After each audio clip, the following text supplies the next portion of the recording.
Happy birthday! Sorry na late entry.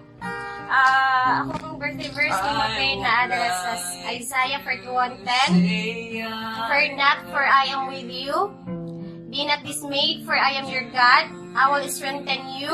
I will help you, and I will uphold you with the right hand of my righteous. So, akong mga pag-ampo nga luyo sa ingani nga situation nato sa atong kalibutan, ang Dios kanunay magalig-on kanimo uban sa imong pamilya bisan pa sa mga pagsulay. Ang mga kamot sa Dios dili mubo. Ang Dios dili bungol nga dili niya ma-extend ang iyang kamot di kanimo. Nga kanunay magasapnay. Labi na nga nakita na mo kung usa ka kamatinod-anon nga nangalagad diya sa Dios. And then bisan pa nga ingani ang dagan sa atong kalibutan murag do na gid mo balik ang Dios. Ako nagadasik ting pabilin lang gitag dagan paingon sa ato ang goal. Padayon lang tag mag-ingon, keep up the good fight of faith.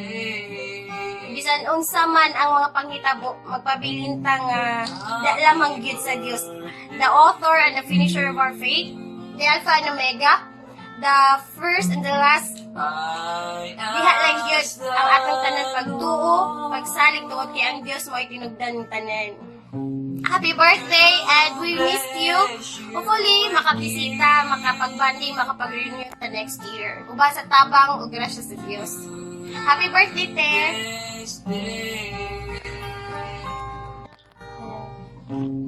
Happy birthday to you. Happy birthday, Te! Hi, Auntie Rosie. Belated happy birthday. I wish you all the best in life.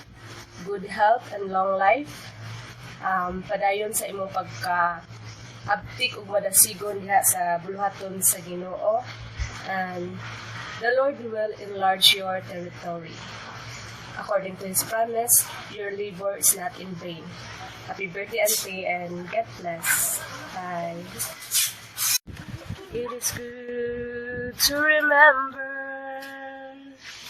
the goodness of God.